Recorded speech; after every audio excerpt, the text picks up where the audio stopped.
If you feel like something's off, trust your knowing to figure out what that something off is. And general OBGYNs are not equipped to understand endometriosis. You really need to see an endometriosis specialist. With respect to the video that we filmed for the SEED program, the endometriosis course, one of the things that I love so much is where you were talking about the central nervous system upregulation. And you said if there's something here and it's talking to you saying, ouch, then it gets amplified. Ouch, ouch. And then you were like, then it's talking, ouch, ouch, ouch, getting really loud.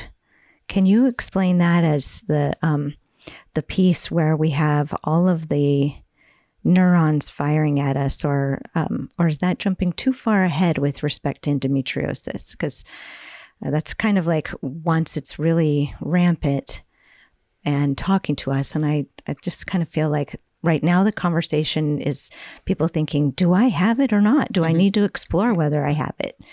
So you've been answering that question all day at work today. Yeah. So maybe we'll talk about endo, the different symptoms, and then I can head into pain and what is pain and how is it processed.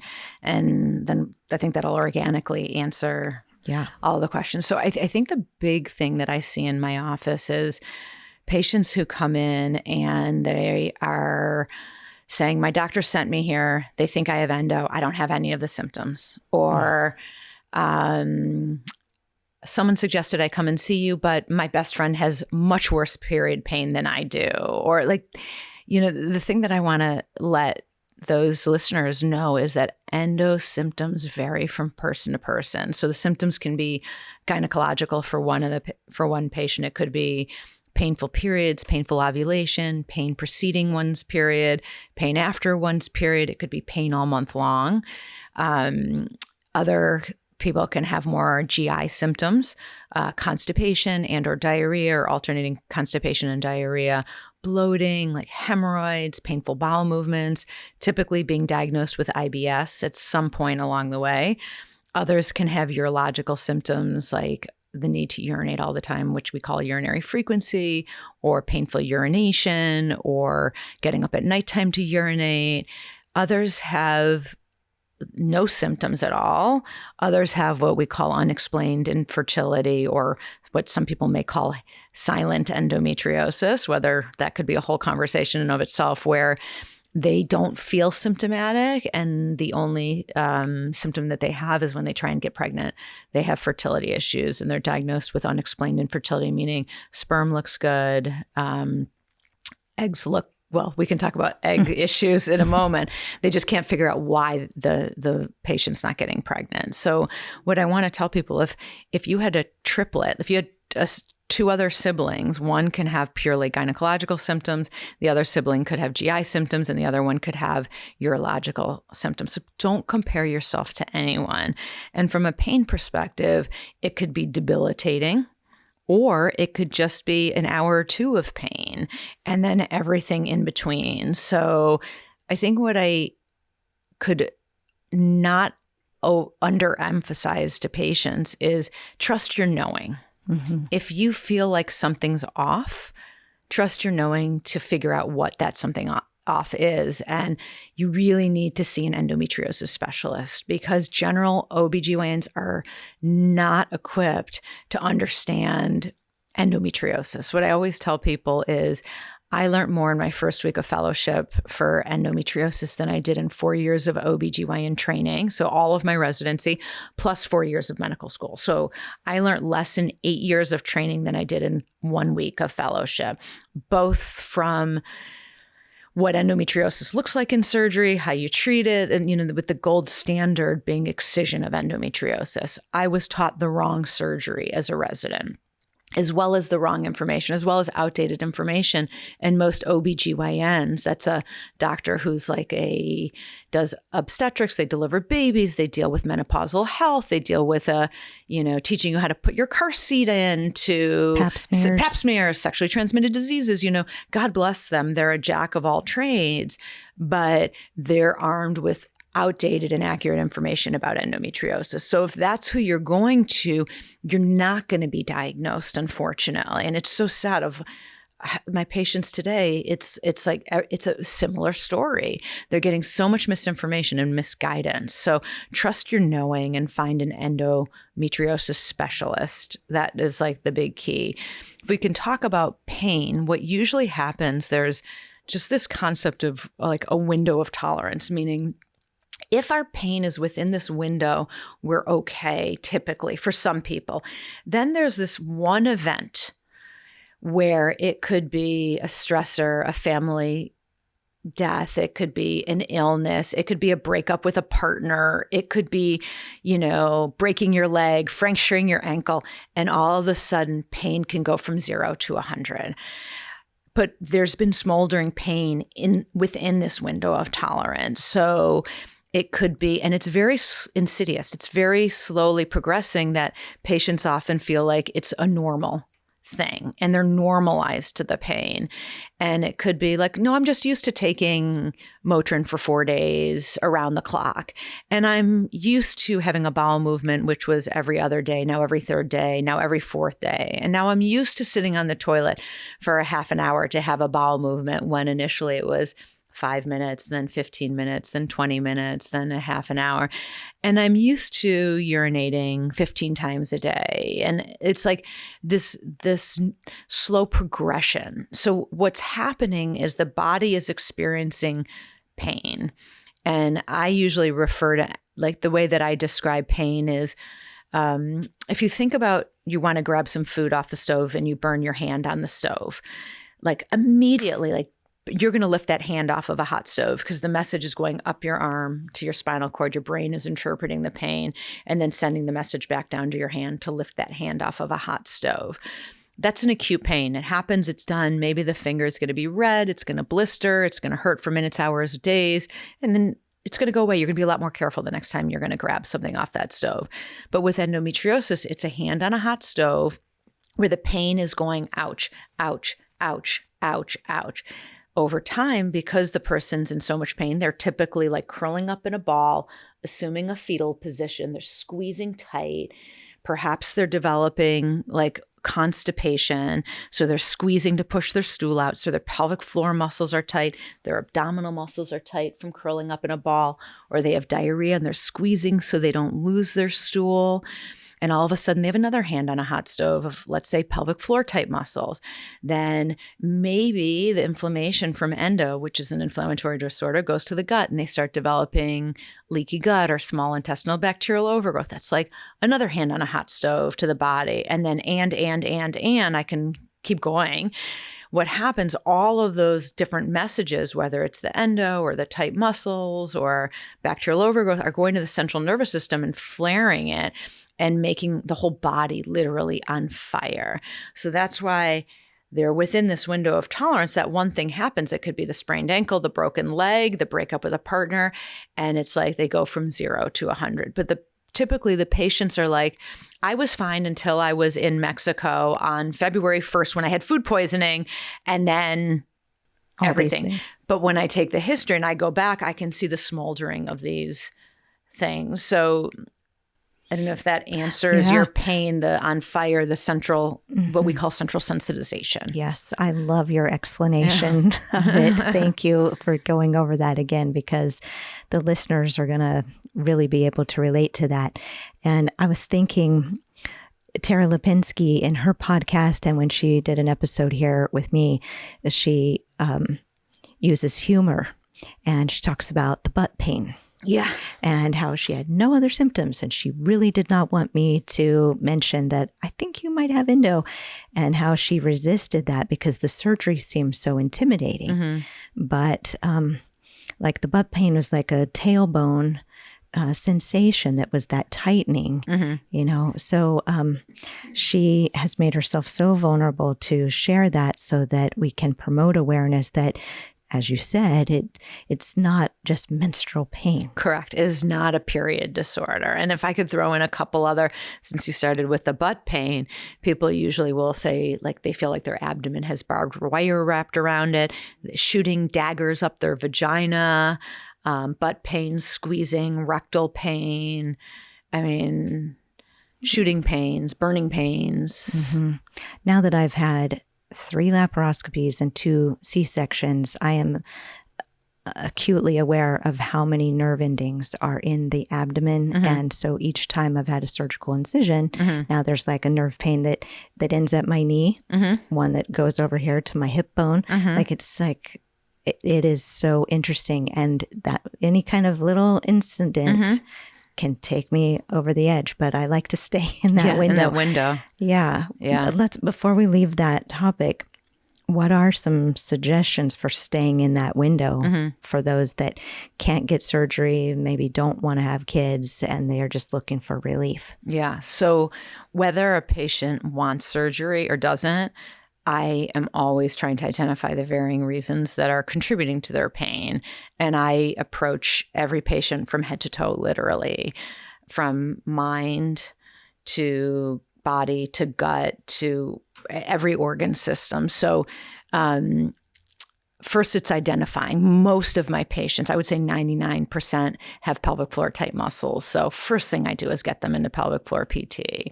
Secondly, it's an inflammatory disorder. So whether it's acupuncture, whether it's anti-inflammatory eating, whether it's organic eating, so the whole gut needs to be evaluated, whether it's evaluating for small intestinal bacterial overgrowth, which is SIBO, or large intestinal dysbiosis, which is kind of SIBO in the large intestine.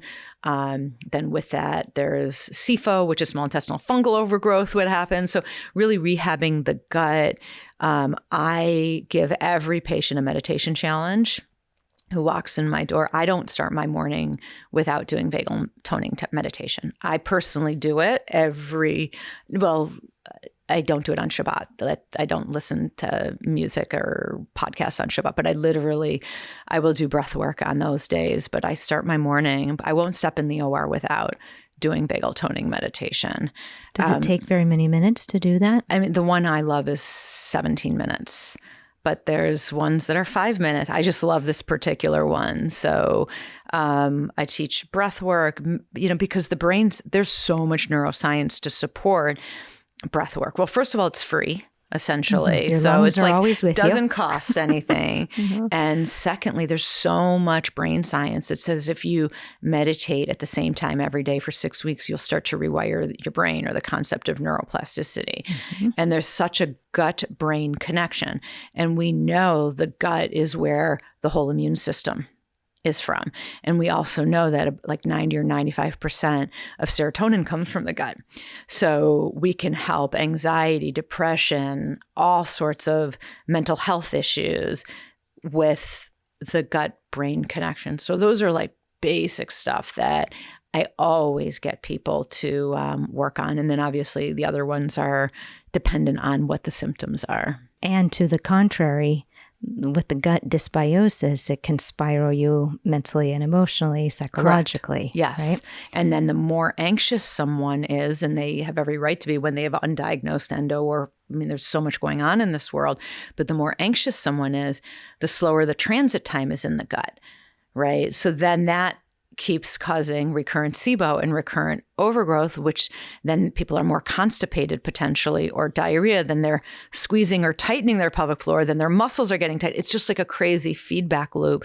So you really need to hit it from the mind, the gut, musculoskeletal, movement, emotional. And also I make sure that my patients, if they have had traumas in the past, are seeing someone who's skilled and trauma-informed, whether they're doing like pain reprocessing, whether they're understanding the somatic means body component of what prior trauma is storing in them. So there's so many different layers and elements to pain. Right.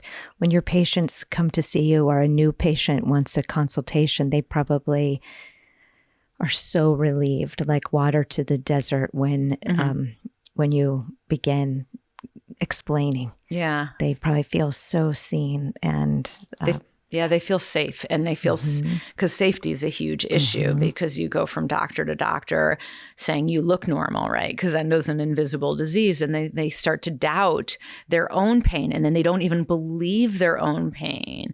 So many patients come in And I'm like, you have so many reasons to have pain. And they're like, do I really have, like, they don't even believe it because it's been so deconditioned. They just don't even believe their own selves anymore. That's that medical gaslighting again. Yeah. It's so heartbreaking for me to witness on a daily basis. Yeah. But I like how you said earlier that it's that their reading or their training is outdated. Yeah. Because I don't believe that they are evildoers. No, they want to help. Yeah, but their focus is in these other areas. Yeah. Endo belly is getting a lot of press on Instagram right now. There's one woman doing an Endo AIP, anti-inflammatory protocol challenge. And she's showing the viewers how her gut can go slim down. But then if she has a little bit of cayenne pepper, it inflates. And that's a trigger food for her. Can we talk a little bit about that? Yeah. So I think endo belly can be coming from multiple different sources. So I think I'd rather just refer to it like bloating or distension, but it can be coming from endometriosis, from being constipated and backed up. It can be from SIBO, bacterial overgrowth, from different foods that are just causing lots of gas bloat within the intestines, which are then causing the abdomen to swell up. I see it in my patients who have painful bladder syndrome or interstitial cystitis, that there's like a whole swelling component from the trigger foods typically being those that are acidic or high in potassium. So like carbonated beverages, coffee, turmeric, which is anti-inflammatory, but that can really flare people's bladders. And like cayenne peppers, hot spicy foods can really flare painful bladder syndrome or interstitial cystitis.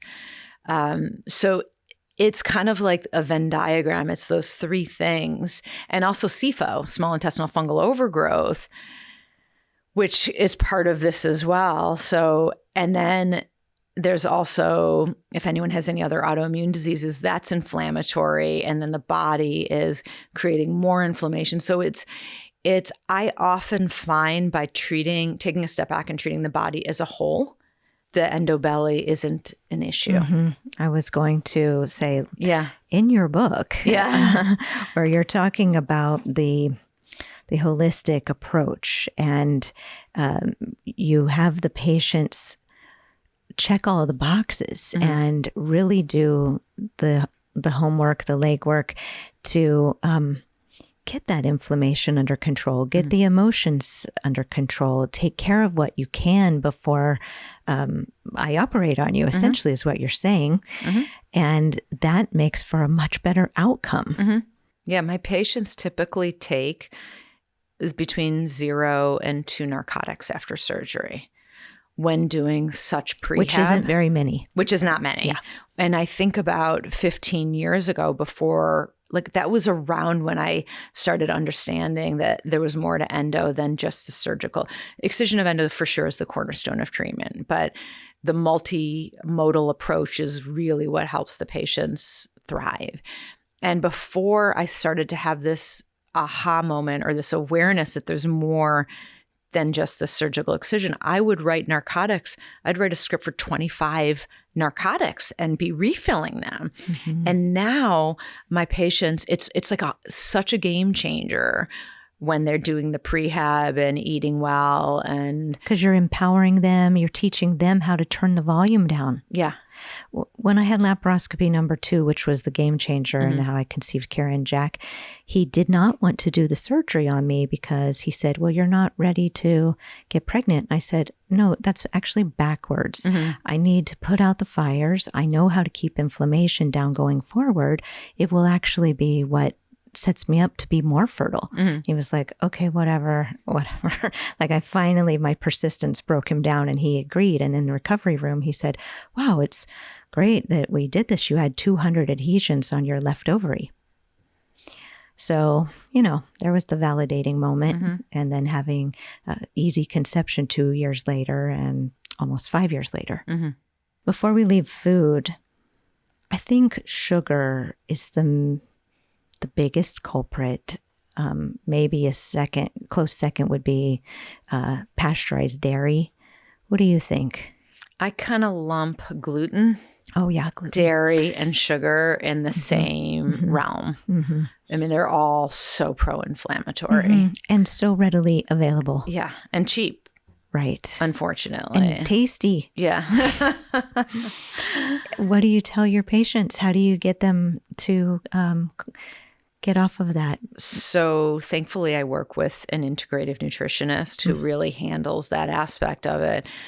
But I don't look at life as a restriction. I think if we look at life through fear and restricting and taking away, we're not going to want to be part of that life.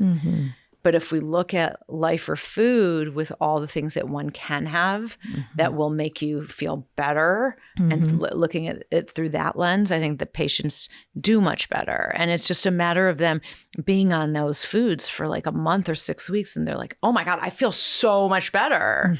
Yeah, I feel good finally. I finally feel good, right? Because endo is an inflammatory disorder. So if you're fueling, it's like you're fueling the fire with sugar or gluten or dairy. And so for some people, dairy doesn't bother them. So I think it's very individualistic. But I think it's a really big pro-inflammatory. Like I'm gluten-free, dairy-free, minimal sugar probably. Yeah. Yeah. When I see you on Instagram, you're sipping your tea and I think, what tea is she drinking? It depends on the time of the day. If it's earlier in the day, a green tea. And if it's later in the day, it could be licorice, all different, herbal, organic. Things to downshift. Yeah. Yeah. Yeah. I love tea. Yeah. Favorite green foods for endo? As I think I'm getting at dim, broccolis, those kinds of supplements. Let's talk about that. Yeah. I think supplements are so individualistic and based on the spectrum with which the patient is at, where she's at on the spectrum. Yeah. And I think cycling through different ones, and I think being under the guidance of acupuncturists or integrative nutrition or functional medicine doctors to help guide those. I think one size does not fit all. No. And like people just automatically are trying all these different things. And I think there's a few things that, regardless of who they are good. But aside from that, it's like, I'm not trying to be like a disclaimer, but you really want to be under the care of someone, because too little of something's too little, too much of something is too much.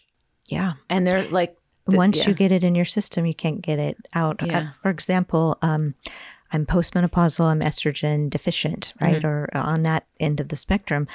I took 2 capsules of DIM and almost ended up in the hospital. It was so strong. And I don't know if it was a dosage thing, a brand thing, but then another person is more estrogen dominant and she's thriving with her DIM. So for these things are so well marketed and then so heavily promoted on Instagram that it's easy to think that maybe a supplement, a pill outside of me can make the difference. And that's just not true. Yeah. Meanwhile, also on Instagram, something I would really like your opinion on. Lately, it's been this self-prescribing use of hormones, creams, and things for perimenopause. And I'm worried about the overuse of that as everybody thinks more is better. Like there's going to be even more people coming to your office, I would imagine. Yeah. Well, you have to be careful because most breast cancers breast cancers can be estrogen and progesterone, have receptors on them. So if you feed the body estrogen and there's like the beginning of a breast cancer, it could make it grow. And the same thing is different cancers in the body. That stuff can cause, for the right patient, I'm actually all for it.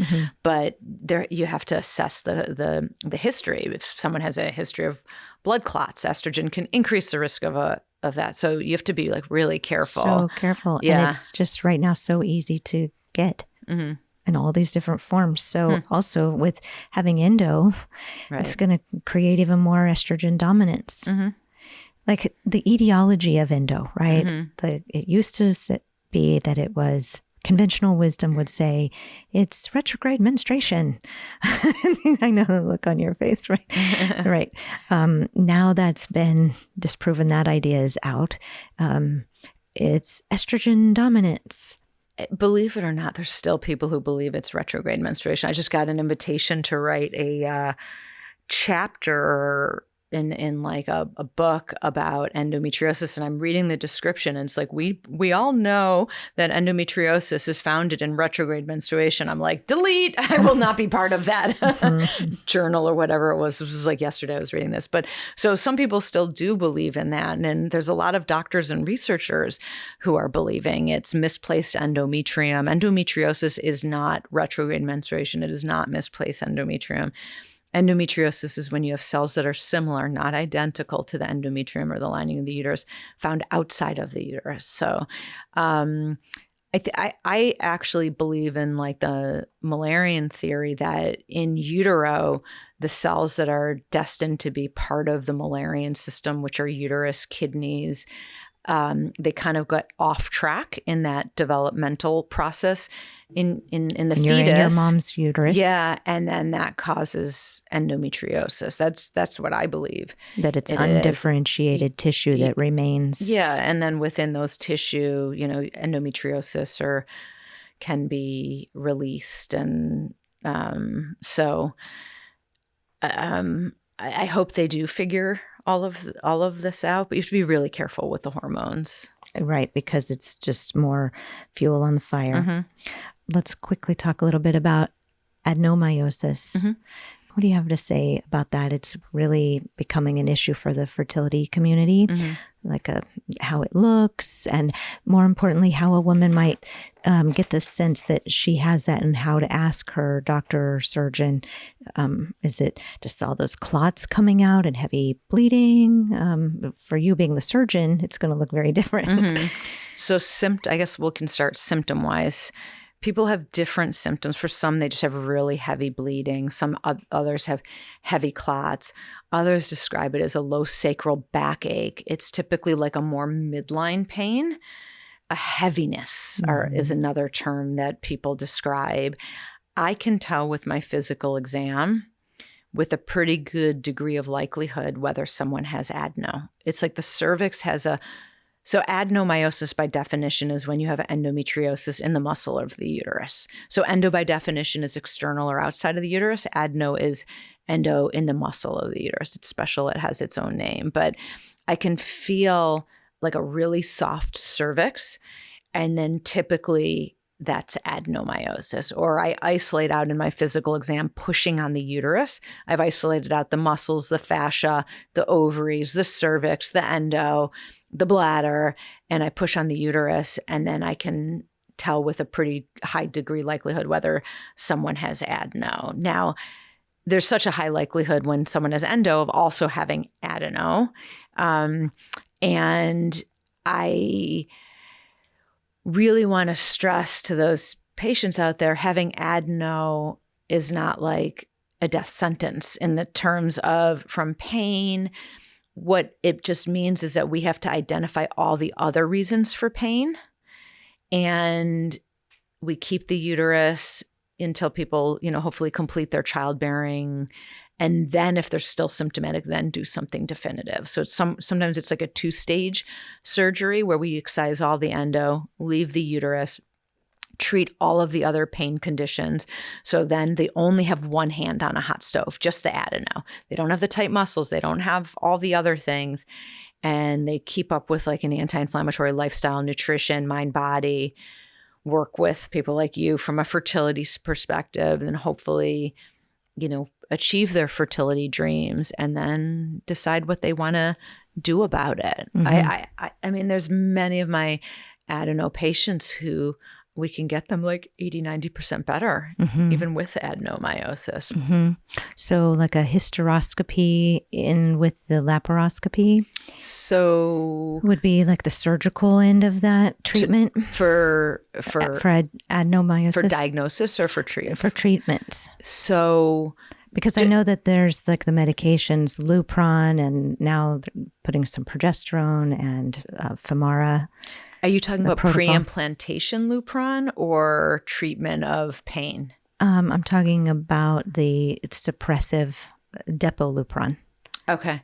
Yeah. So I'm from a plan of shutting the uterus down and then egg freezing or IVF. There's great data. I can't speak to the exact data because I'm not a reproductive endocrinologist. There's great data to shutting the uterus down with Lupron and then doing the transfer later. So, but I do not use Lupron or that's for those the RE medicines to prescribe for treatment of pelvic pain.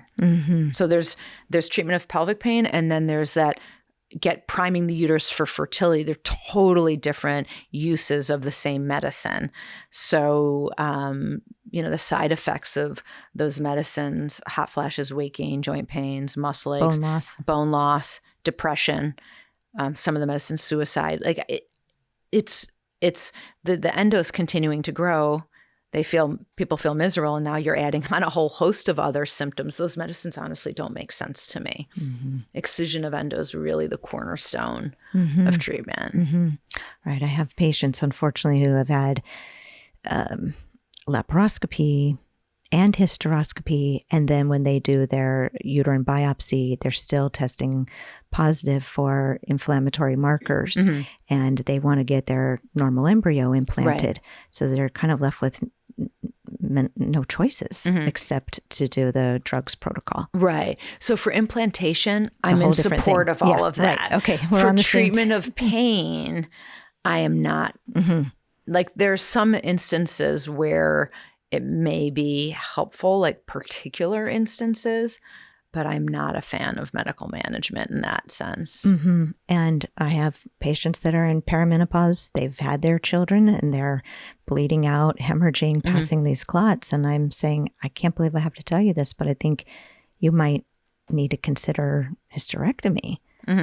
So, but there's all these other things that she can do first. Before then, yeah. Yeah. It's such an interesting thing. The uterus, I call it the second heart, as you know, because all the emotions and the potential for life and everything.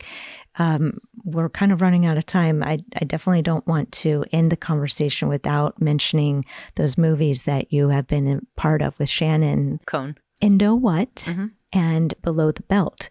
And the drive is to bring awareness and take it to the legislature. Can you please let us know is there hope for the endo patients to start getting more insurance coverage for these things? So that's everyone's hope. That's why I'm very active. We've been doing screenings in Congress. We have bipartisan funding support from Congress. I'm part of the SWHR, Society of Women Health, research, and so that's a governmental branch where we're raising awareness about endometriosis. We're going to senators. We're lobbying people to raise awareness. So this is what we're trying to do nonstop. And, we've been trying to fight this fight, and we're not going to give up on this fight. We've been trying for, I think Shannon and I have been working together, at least 10 years. More than that, a decade and a half, I think. Right. But it's working. Yeah. It really is. Yeah. Please don't stop. No, I'm not going to. Yeah. It's. I have a lot of stuff planned coming down the pipeline. Oh my gosh. I can't wait. Yeah. What do you want to say about beating endo? So I wrote the book because every day in my office when I was seeing endo patients telling their story or their journey, this is when I was back in New York and I had an office in Soho and I had this beautiful window where I was seeing the patients, seeing the window, and I literally wanted to take a rock and throw it through the window and break it because my heart was broken listening to patients' terrible journey and the misdiagnosis. And I said, I need to raise awareness on a bigger level than one patient at a time. And I need to give patients a guidebook where they can they can educate themselves and then drive their physicians to do what's right. And so I created like a guidebook to help patients so they could walk into their gynecologist and say, here, I need a prescription for pelvic floor PT. I need you to send me for SIBO. I need this, I need that, because we tried to, go towards the gynecologist. It's a primary care field, and it's like that is not changing. I try and educate the GIs and the pediatricians and the internal medicine doctors and the family doctors and the acupuncturist and PTs and all these things, but ultimately the drivers are the patients. So I realized a long time ago that in order to affect change, we had to arm patients with information. Hence Endo What documentary, to start validating the patients, arming them with accurate information, getting them to work together, and then the next movie, Below the Belt, and then the book, and then, lots of other things that we're doing. Yeah. Right. When I'm teaching acupuncture students or working with my patients that are kind of like, do I have endo? The Endo What movie, it's available on endowhat.com. That one, it explains so much and shows how integrative care and holistic modalities are the key. So what would be, as we wrap up here, your parting words of advice for women who think they probably have endo and they want to know how to move their sequence along so that they can get considered for surgery? Yeah. I'd say you need to know your disease better than your doctor, so you can ask the doctor the right questions. My website has so many videos on it. It has all of the podcasts I've done, all of the lectures I've done. It has an Endo 101 on there. Like, it has so much information on it. So I would say the back of the book has a whole compendium of what I think are approved sources. There's so much misinformation when it comes to endometriosis. You cannot rely on just internet searching, because there's so much misinformation. So I'd say trust your gut. Like, the gut is the knowing. Trust your intuition, and don't stop and try and find an endo specialist. General OBGYNs just unfortunately aren't equipped with the information to help you. And in the book, I have a whole like vetting process of your doctor, questions to ask, vetting process of the physical therapist. Like, the book has so much information. And like, I'm not trying to sell a copy of a book. I'm like trying to arm people with information to get themselves better. The women want information and they need this. And it's just such a good way of like forming a checklist and checking those boxes. So Iris, how can patients find you? So they can find me. I'm in LA now. So either Instagram, Dr Iris Orbuch, DRIRISORBUCH, or my website, lagyndr.com, lagyndoctor.com. And like, I'd love to see you as a patient. I do virtual appointments. We see people all across the country virtually. People fly in for surgery, and the experiences are incredible. We're equipped for all of that. We work with people no matter whether they need to get into for surgery quicker because they're fertility, or they want to take it slower. I work with teenagers. I work with 20-year-olds, 30-year-olds, 40-year-olds, like wherever people are at, we go at their pace, but arming them with information and proper information, and then giving them the autonomy to make the decisions that they want. It's like there's no one size fits all. It's really personalized, individualized. And I spend a lot of time with my patients. Like my office, they're just really trained they understand the plight of those who are suffering. And we're just there to be partners with our patients and to help them to get better.